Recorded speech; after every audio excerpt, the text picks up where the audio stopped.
el capítulo 3 del libro del Génesis. Capítulo 1, creación de los cielos y la tierra. Capítulo 2, el zoom, es decir, un relato segundo de creación donde de alguna forma el hombre ocupa el lugar preponderante.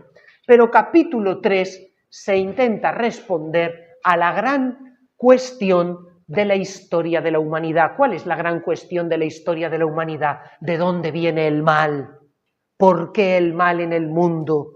Y atención, porque el capítulo 3 nos habla del origen del mal en la historia, la caída de Adán y Eva.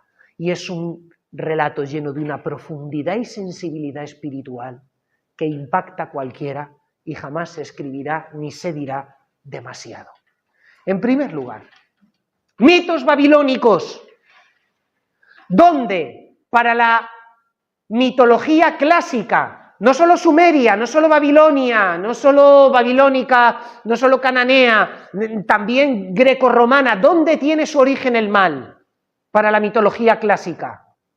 En el mundo divino, porque hay dioses buenos y dioses malos, y el mal tiene su origen en el mundo divino.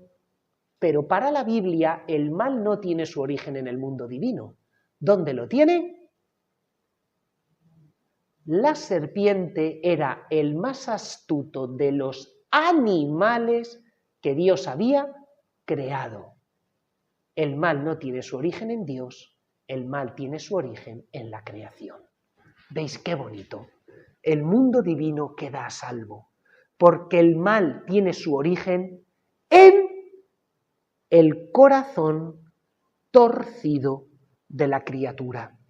En este caso, la serpiente, que es imagen del demonio. En el libro del Apocalipsis, capítulo 19, San Juan habla de la serpiente primigenia llamada Satanás o diablo. Pero esto nos está poniendo también frente a un capítulo que no aparece narrado en la Biblia en este momento, pero sí en otros, como pueda ser el libro de Baruc, como pueda ser capítulo 6 del Génesis, como pueda ser el libro del Apocalipsis, o como pueda ser sobre todo el capítulo 14 de Isaías, la rebelión de los ángeles. Mirad, Dios ha creado un mundo en paz y armonía. Y el capítulo 3 del Génesis nos va a describir un mundo en rebelión y guerra. El capítulo 14 de Isaías nos habla de la caída de Babilonia. Pero para hablar de la caída de Babilonia, de la forma magistral en lo que lo hace la poética hebrea, su lírica, nos habla de la caída del rey de Babilonia, utilizando como plantilla detrás la caída del príncipe de los ángeles. Jesús en el Evangelio dice: vi un rayo, una luz que se precipitaba del cielo hacia la tierra. Era la caída de Satanás, el ángel más grande del cielo. Bueno, pues en el capítulo 14 de Isaías se nos habla de la caída de los ángeles, de cómo detrás de la caída de Babilonia, que es la ciudad que se ensoberbece hasta tal punto de querer usurpar el lugar de Dios, en el fondo está la vieja tentación de los ángeles que por orgullo también pecan contra Dios y en ese sentido caen. Entonces se nos habla de la caída de los ángeles. Dios ha colocado dos árboles en el centro del jardín. Por un lado está el árbol del bien y del mal y por otro lado está el árbol de la vida. El hombre puede comer cuantas veces quiera del árbol de la vida para mantener su inmortalidad, pero no puede comer del árbol del bien y del mal, de la ciencia del bien y del mal. ¿Por qué la imagen de la serpiente? Mirad, la serpiente, precisamente porque cambia varias veces de piel, está ligada de alguna forma al mito de la eterna juventud, al mito del no envejecer. Nuestra piel poco a poco se va estropeando. Yo me echo la crema de manos del Mercadona de €1 después de afeitarme porque el After Shave no me gusta, y con la crema de manos mira cómo se mantiene la piel. €1, ya está. Ahí, listo y barato, más barato que el After Shave. Bueno, pues la humanidad siempre ha buscado el mito de la eterna juventud. y este mito aparece de alguna forma representado en la serpiente, que es un animal que cíclicamente cambia de piel y que por tanto vuelve como a renacer. Pero es que además hay otra idea detrás. Os he dicho y os he hablado antes del gran mito del Enuma Elish, de la creación del mundo. Ahora me gustaría hablaros de la epopeya de Gilgamesh, la obra más antigua de la historia de la humanidad. No conservamos ninguna obra más antigua. O sea, es la obra más antigua de la historia de la humanidad. ¿Y quién es Gilgamesh? Gilgamesh es un joven al cual se le está muriendo su amigo. Y como es natural, siente una gran pena porque su amigo está a punto de fallecer. Pero Gilgamesh ha escuchado hablar de un hombre que sobrevivió al diluvio universal y que habita en una cueva y que él conoce el secreto de la eterna juventud. Ya veo que ponéis cara rara, pero es que el diluvio universal no nos lo cuenta únicamente la Biblia, sino que todas las culturas mesopotámicas del Oriente Medio antiguo nos hablan de un diluvio que anegó la faz de la tierra, con lo cual algún evento histórico cuya naturaleza se tendrá que explicar habrá detrás.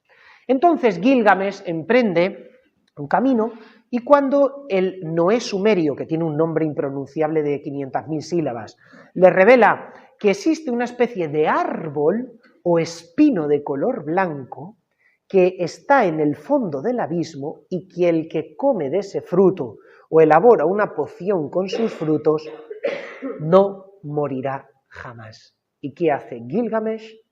Desciende hasta conseguir ese espino blanco.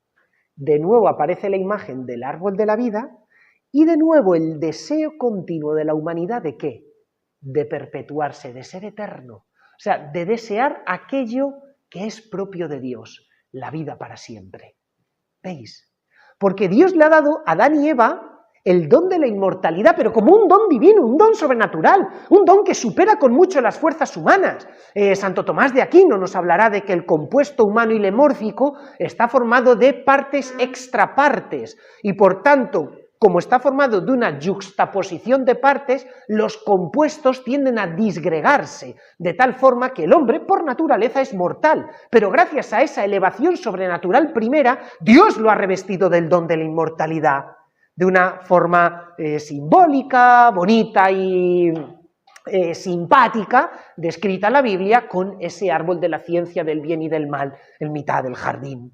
Pero en su viaje de regreso, Gilgamesh, cuando viene con esa pócima elaborada de ese espino blanco, tiene mucho calor, los desiertos son muy malos. Y entonces, os lo diré yo, que lo surqué por allí y no estuve a punto de morirme de milagro. Bueno, pues y no había aire acondicionado en aquella época. Y entonces se sienta al borde de un río para lavarse y mientras está descuidado, una serpiente se bebe la pócima. Por tanto, la serpiente es inmortal y la serpiente intenta dar a Adán y Eva aquello que en la cultura mesopotámica ella significa, gracias al mito de Gilgamesh, la inmortalidad. Pero craso error, porque la serpiente no puede dar lo que no tiene, solo Dios es inmortal. De nuevo, se emplea un lenguaje simbólico, pero despojándolo de todo su contenido mítico para dar un contenido revelado, genuinamente teológico y decididamente antimítico. ¿Os dais cuenta cómo funciona la Biblia? Madre mía. Pero lo siguiente. Serpiente en hebreo se dice Nahash. Y Nahash hace referencia también a una bestia mitológica que ha dejado su rastro en el pensamiento bíblico. Si acudimos al libro de Job, por ejemplo, se nos dice que la profundidad del abismo, pensad que en aquella época se podía bucear lo que bucea un hombre, no sé, con tus propios pulmones si puedes bajar 20 metros como mucho, entonces no se sondeaba el abismo, se pensaba que el mar no tenía fondo, era una profundidad que no se podía descender hacia ella. Bueno, pues en las profundidades había un monstruo marino denominado Leviatán. La fuerza estaba en su cuello, sus escamas eran como escudos de bronce, nos lo describe terriblemente, con hileras de dientes, despedazando absolutamente todo, nos lo describe el libro de Job. El Leviatán, para el mundo hebreo, que era como una especie de ser, monstruo mitológico, era la encarnación de las fuerzas del mal y del caos, y era una serpiente marina. Por tanto, veis cómo la imagen de la serpiente va ligada a la inmortalidad, pero también tiene una connotación negativa. Recordad, por ejemplo, en el viejo mito del Enuma Elis, del cual os hablaba antes, Tiamat, la diosa del tejón del abismo, que era una serpiente. La habéis visto antes en un relieve asirio con escamas, en una serpiente. Entonces, veis. Pero en los mitos, ¿qué es la serpiente? ¿Qué es Tiamat? Una diosa. ¿Qué es en la Biblia la serpiente? Una criatura. Porque los ángeles, aunque sean inteligencias puras, son criaturas, no son dioses. ¿Veis qué bonito? Entonces el mal no tiene su origen en el mundo divino, como dicen todas las teogonías antiguas, sino que tiene su origen en la criatura, ya sea las inteligencias puras, los ángeles, ya sea la sustancia elemórfica, el hombre. La serpiente era astuta, arum en hebreo. Esta palabra es muy importante porque el libro del Génesis va a hacer un juego de palabras increíble. Arum significa astuto, pero Arur significará maldito. ¿Y qué hará Dios con la serpiente? La maldecirá. Y Erum significa desnudo, y Adán y Eva estarán Erumim, desnudos. Entonces la astucia que promete, alcanzaréis un conocimiento especial, la serpiente, Arum, termina en Erum, desnudez. ¿Veis? La Biblia hace un juego de palabras precioso. Pero vamos a analizar cómo la serpiente se cuela en toda esta historia. Porque, en primer lugar, aparece una inversión de las normas. Dios gobierna el mundo. El hombre escucha a Dios y es su lugarteniente en el mundo. Somete a los animales que sirven al hombre. ¿Y aquí qué vemos? Al hombre y la mujer escuchando al animal para rebelarse contra Dios. La pirámide puesta del revés. ¿Veis? O sea, Dios está hecho para obedecer al hombre y someter a los animales. Y ahora vemos que el hombre está escuchando al animal para rebelarse e intentar someter a Dios. Se rompe la armonía por culpa del concepto de rebelión. Pensad cuando la filosofía moderna establece como instrumento para la consecución de una sociedad justa en la llamada fundación del Estado moderno en el siglo XIX, la revolución y la rebelión.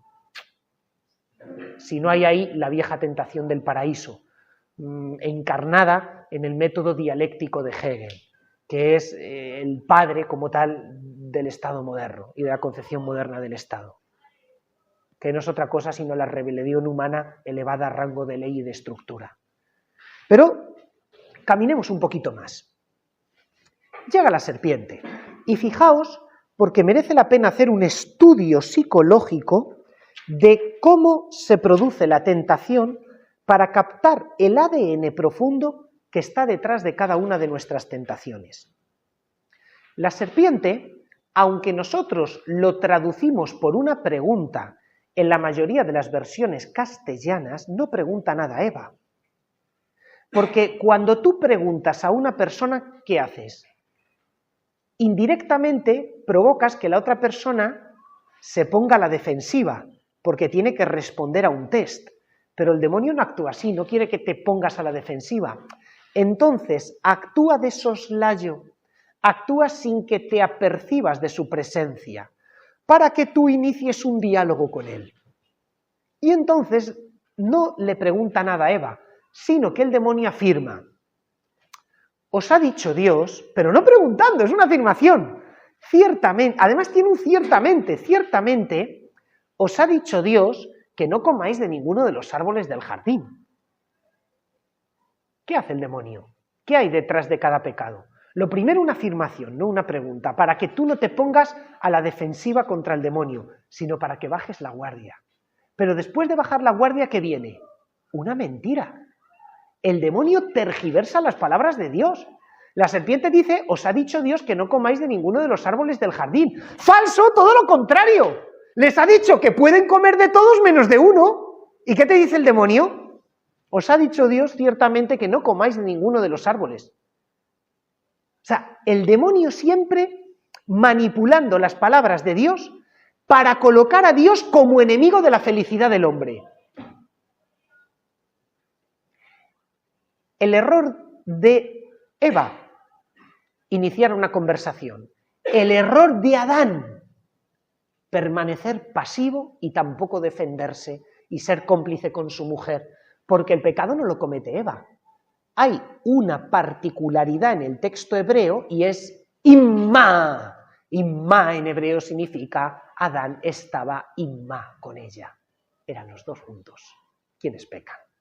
No hay una valoración negativa de la mujer. Imma estaba con ella. Esa partícula es muy importante. Entonces, ¿qué sucede? Que Eva dice, no, Dios nos ha dicho que podemos comer de todos, pero que el árbol que está en el centro no podemos tocarlo. ¿Qué ha pasado aquí, señores? Que Eva, aunque no cae en la trampa del demonio, sin quererlo, la visión de la realidad que ella tiene ya está cambiando y está siendo la del demonio. Porque presenta a Dios como alguien que hace unas leyes incomprensibles y un tanto tiranas. ¿Y en qué se nota eso en la respuesta de Eva? No, nos ha dicho Dios que podemos comer de todos los árboles del jardín. Hasta ahí bien, nos ha creído la mentira del demonio. Pero que del árbol que está en el centro no podemos ni tocarlo. ¿Ha dicho Dios que el árbol de la ciencia del bien y del mal no se pueda tocar? Dios ha dicho que no se puede comer, pero no ha dicho que no se pueda tocar. ¿Dónde está eso? Exagerando el mandamiento divino. ¿Veis? O sea, el demonio caricaturiza a Dios como si fuera alguien tirano que a través de una imposición de mandamientos es enemigo de la autodeterminación humana. ¿Qué es la filosofía moderna en el escrito? ¿Qué es ilustración de Immanuel Kant? Si nos salgamos de la minoría de edad y de cualquier tipo de heteronomía moral. El hombre tiene que ser autónomo. A mí nadie me dice lo que tengo que hacer. Es algo terrible, porque es la tentación diabólica. Pero es que además Eva comete un segundo pecado. Ya no ve el lado bueno de Dios, solo el malo. Pero del árbol que está del centro del jardín no podemos ni tocarlo. Eva empieza a confundir los dos árboles. Perdona, Eva, en el centro del jardín hay dos árboles. El árbol de la ciencia del bien y del mal, que no puedes comerlo, sí tocarlo. Y el árbol de la vida, que no solamente puedes comerlo, sino que tienes que comerlo. Pero Eva ya no ve lo bueno, ya no ve el árbol de la vida, ya solo ve un árbol. Y encima no puede ni tocarlo.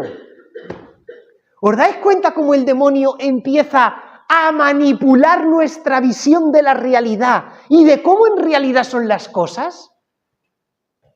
Y ahí dice, claro, porque sabe Dios que el día en que lo comáis, seréis conocedores del bien y del mal y seréis como dioses.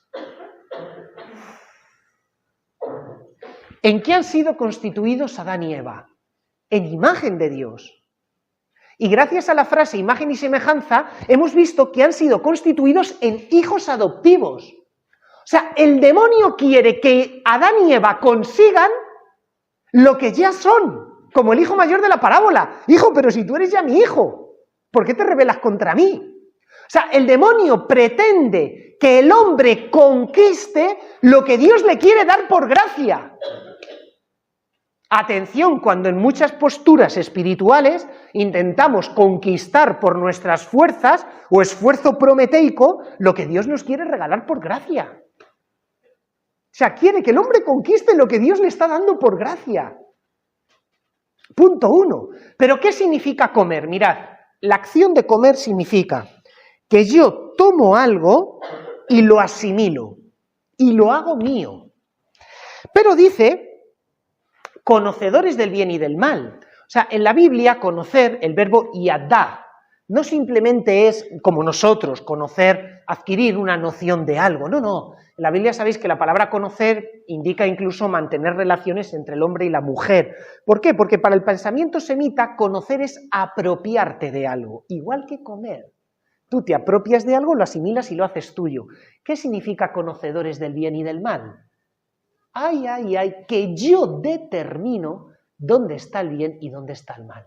¿El hombre determina dónde está la ley natural? El hombre reconoce la ley y la asimila, pero el hombre no determina lo que está bien y lo que está mal. Algo que está en el centro de la concepción del derecho del Estado moderno. Nietzsche dice que basta ya de heteronomía moral, basta ya de seguir una moral de esclavos donde alguien me dice lo que yo tengo que hacer, porque el superhombre se caracteriza por la teoría genética de los valores. Yo decido y establezco lo que está bien y está mal. Eso en el caso de una dictadura. Una democracia funciona más o menos igual. Una mayoría decide lo que está bien y lo que está mal. Y en una tecnocracia donde te manipulan a través de la publicidad, el tecnócrata decide lo que está bien y lo que está mal, porque ya te enseñará lo que él quiera que tú veas que es bueno o que es malo. Es la inversión de la realidad. El año pasado leí un libro muy bueno, Revolt Against Reality, en inglés. Revuelta en contra de la realidad, revolución en contra de la realidad. Desde Adán y Eva hasta la fundación del Estado moderno. El sueño del hombre por destronar a Dios. ¡Qué terrible! Y en ese momento se nos dice que Eva vio que la manzana era gustosa para el apetito, agradable para la vista y apetecible para alcanzar conocimiento. Atención, porque aquí entra en juego la doctrina católica de la triple concupiscencia, que siempre nos han enseñado. La concupiscencia de los ojos, la concupiscencia de la sensualidad y la soberbia de la vida. Es decir, aparece que el pecado siempre se camufla, lo que diría Santo Tomás de Aquino, sub razone boni, es decir, bajo apariencia de bien, porque era apetecible a la vista, sabrosa al gusto y deseable, codiciable para alcanzar este conocimiento. Mirad, lo grave es la tercera cosa, porque las dos primeras en el libro de Génesis son buenas. Cuando se crea el jardín del Edén, dice Dios que todos los árboles daban un fruto vistoso y apetecible, es decir, que eso no es malo. Pero lo tercero es la codicia por alcanzar ese conocimiento que te equipara a Dios. Y aquí es terrible, porque cuando el hombre y la mujer pecan, ¿de qué se dan cuenta? El libro del Génesis tiene aquí un humor y una ironía fina. Después de que el demonio les promete que van a alcanzar el mayor conocimiento, la única verdad de la que parecen darse cuenta es de que están desnudos y de que están desvalidos. Es decir, lo más humillante. Porque en la Sagrada Escritura el traje, el hábito, expresa la dignidad humana. Entonces, estar desposeído de un traje o de un hábito significa que estás despojado, desposeído de tu propia dignidad. No la tienes.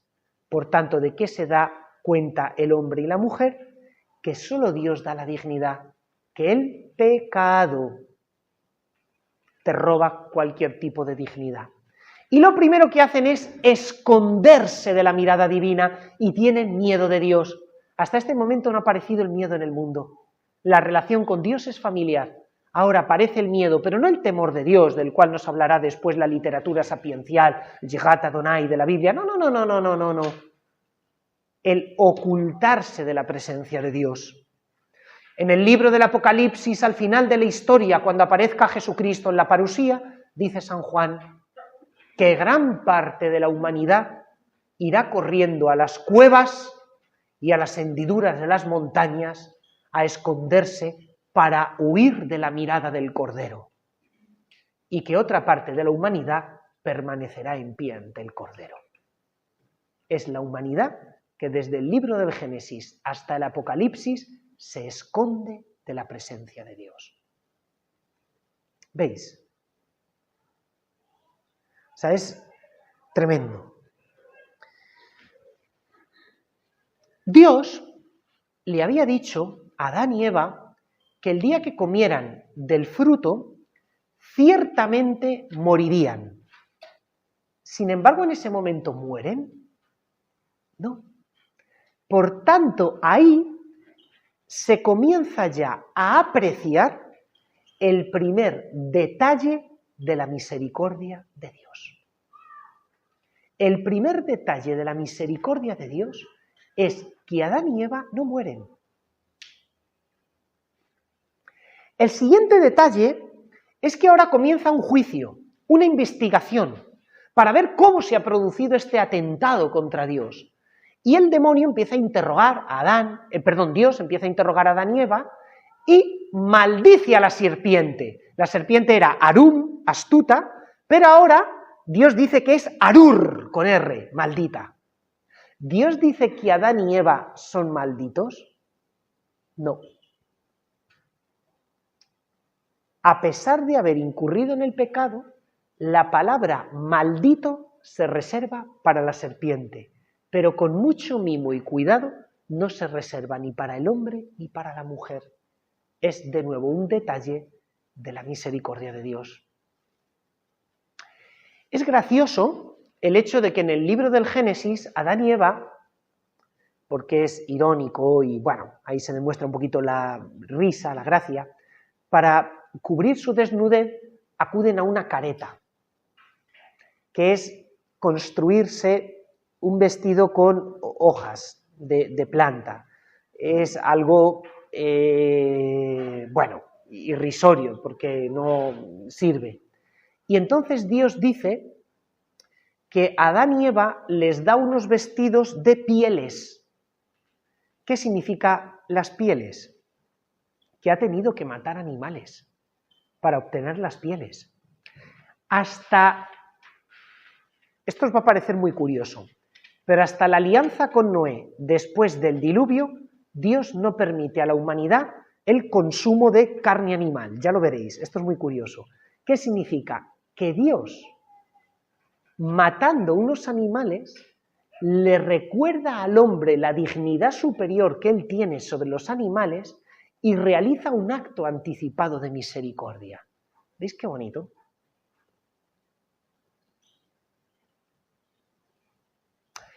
Y tanto en el castigo, que no maldición, porque a la única que se maldice es a la serpiente, tanto en el castigo como al hombre y a la mujer, aparece una cuestión, que es la cuestión del sufrimiento.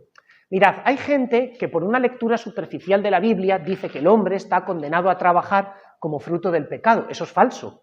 Hemos visto que Dios le pide al hombre abad es el verbo trabajar y cultivar el jardín, porque el trabajo es una expresión de tu propia dignidad. Significa que eres como Dios. ¿Dios qué hace? Crear el mundo y someterlo. Y tú por el trabajo sometes la creación. Entonces es algo que expresa tu dignidad. El trabajo no es algo malo, ¿verdad? Yo disfruto dando clase de Biblia. Para mí trabajar y dar clase de Biblia no es malo. Sería malo si me dijeran, pues ya, prohibido explicar la Biblia.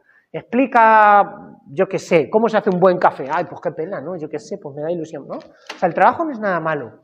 Lo que ahora empieza a aparecer es el trabajo ligado a la frustración de no obtener fruto. Sin embargo, este sufrimiento ligado a la frustración de no obtener fruto es una gracia divina. ¿Por qué? Porque te recuerda que solo Dios es el que da fruto y que no puedes olvidar a Dios, que es el dador de todos los bienes.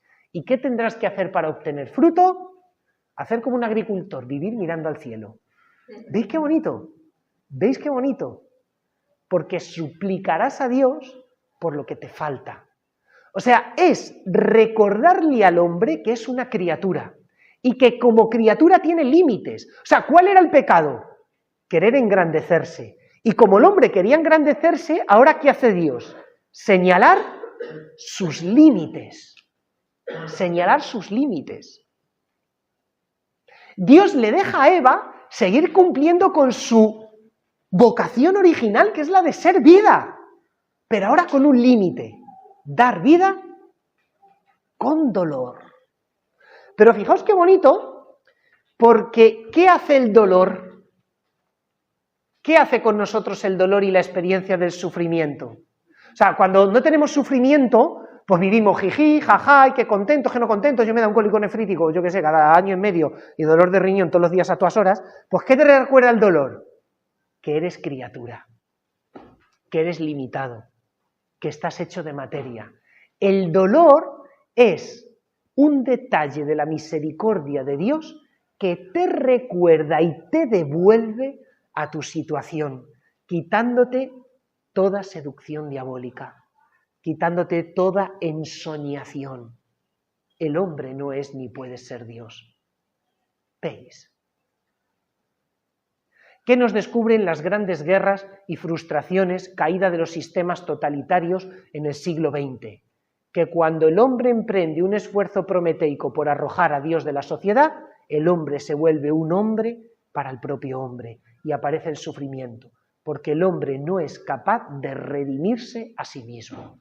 Y eso se aprende a través de la experiencia del dolor, que te hace recordar que el origen de la salud y de la vida no está en ti, sino que está en Dios. Y cuánta gente se ha podido encontrar con Dios a través de una situación de enfermedad y de sufrimiento. De ahí que el dolor como castigo para el hombre y la mujer se convierta en una oportunidad de gracia porque les hace recordar su estatus de criatura y su referencialidad original a Dios.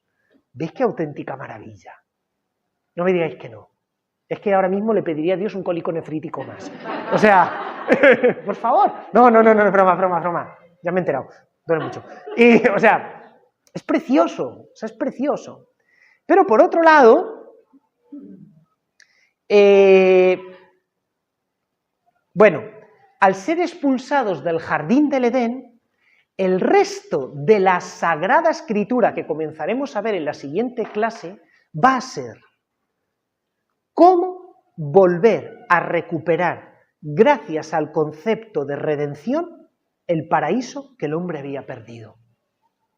Y hay una frase impresionante que ha sido llamada el protoevangelio, y es ese famoso versículo donde en el mismo momento de la caída y del pecado, Dios establece que habrá una futura redención. Ese versículo es conocido como el protoevangelio, porque de alguna forma anticipa el evangelio. Y es que Dios le dice a la serpiente: establezco hostilidades, enemistad, entre ti y la mujer, entre tu estirpe, entre tu descendencia, la descendencia de la serpiente, y la suya. Entonces, este texto ha sido interpretado como un anuncio ya en el Antiguo Testamento, en el Génesis, en el momento mismo de la caída, del futuro redentor de Cristo que tendría que venir. Entonces, fijaos qué curioso, porque aquí la pregunta es: ¿quién aplastará la cabeza de la serpiente? Si la mujer o la descendencia de la mujer. Porque en el texto hebreo no queda claro, porque sabéis que el hebreo, al igual que el árabe, se escribe solo con consonantes, no con vocales. Y el problema de él y ella es que se escriben con las mismas consonantes y solo cambian las vocales. Y las vocales no vienen en el texto hebreo.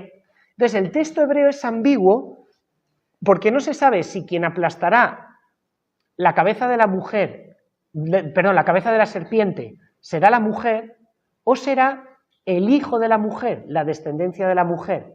Para el caso da igual, porque la Virgen María aplasta la cabeza de la serpiente y realmente Jesús es el que, redimiéndonos, aplasta la cabeza de la serpiente. Pero fijaos qué curioso, porque la Vulgata dice ella que aplastará la cabeza. La Biblia en latín, que traduce San Jerónimo, lo aplica a la mujer, lo aplica a ella, la Virgen María. Pero a menudo, bueno, y esto a menudo se ha plasmado en la iconografía, en las imágenes de la Inmaculada. Pero la dificultad radica en el hecho de que el pronombre masculino y femenino en hebreo se escriben de forma similar y se confunden fácilmente.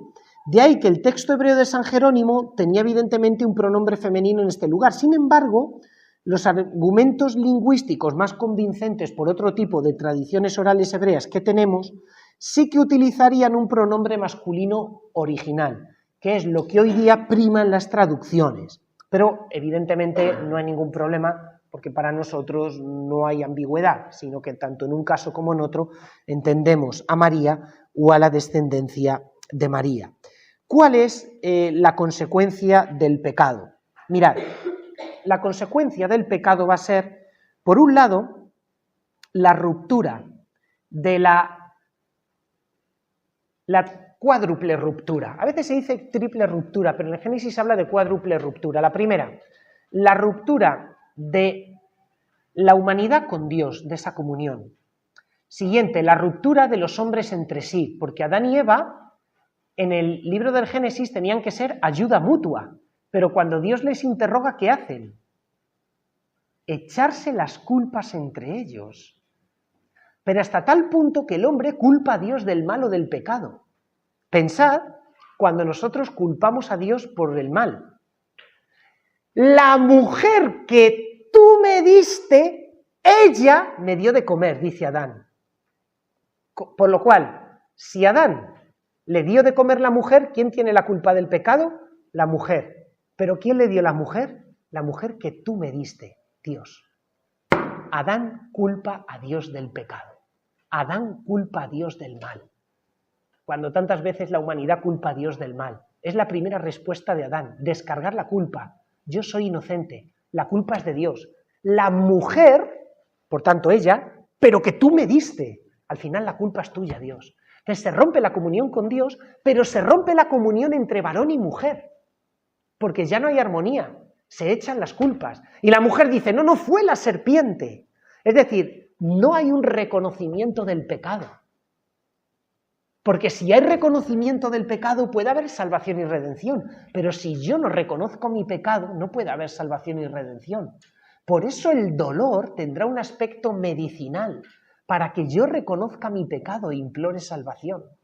Pero no solo hay una ruptura con Dios, no solo hay una ruptura entre ellos, hay una ruptura también respecto a sí mismos. Sienten un miedo desordenado, ya no son dueños de sus pasiones y afectos, sino que estos les dominan.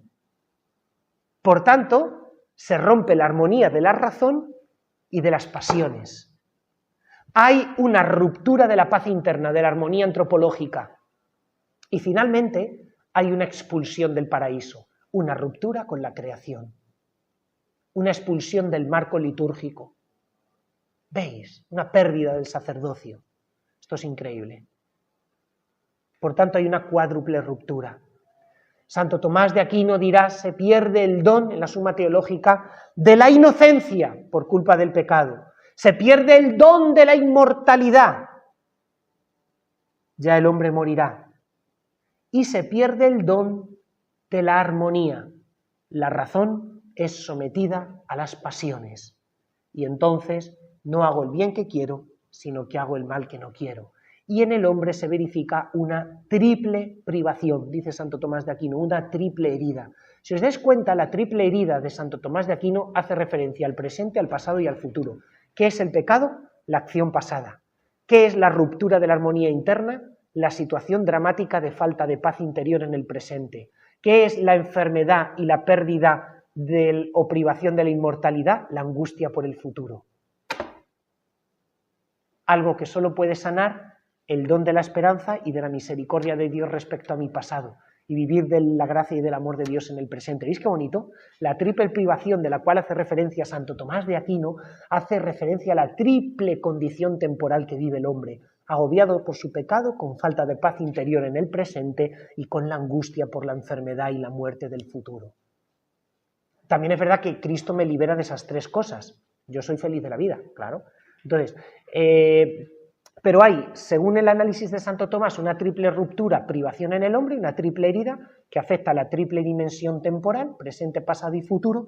El texto bíblico hace referencia a esa cuarta ruptura. Ruptura con Dios, ruptura entre ellos, ruptura de la armonía de las pasiones con uno mismo y ruptura con la creación, con la expulsión del paraíso. A partir de este momento, a partir del capítulo 4, ¿qué vamos a tener en la Biblia? Comienza el pistoletazo de salida de la historia. El mal es como un cáncer que se expande en el mundo y va generando poco a poco una metástasis colonizando nuevas zonas. De momento tenemos a Adán y Eva corruptos, pero luego el mal pasa a sus hijos, se matan entre ellos. Luego el mal pasa a la estirpe de Caín, con un tal Lamec, que es el primero en abrazar la bigamia como algo malo y hacer apología de la violencia. Lamec compone el primer poema de la historia de la humanidad, un poema tan bonito como: a un niño lo maté por ocasionarme un cardenal y a un hombre lo maté por hacerme una herida. Si Adán fue vengado 7 veces, Lamec será vengado 70 veces 7. Ese es el primer poema de la historia de la humanidad que nos narra la Biblia, un cántico de exaltación y apología de la violencia. Lamec proviene de la estirpe de Caín. Y finalmente, la construcción de una sociedad atea sin Dios, la Torre de Babel. ¿Veis? Es, una vez que el hombre ha pecado, cómo el pecado va corrompiendo el corazón humano hasta tal punto que termina por corromper la humanidad Babel, hasta tal punto que termina por corromper el mundo Noé. Por tanto, esta es la historia que tendremos que ver después. Por lo tanto, nos espera una historia negativa hasta que Dios en el capítulo 12 del Génesis llame a Abraham y con Abraham comience la historia de la salvación. Pero esto ya lo veremos el próximo día. Gloria al Padre y al Hijo y al Espíritu Santo.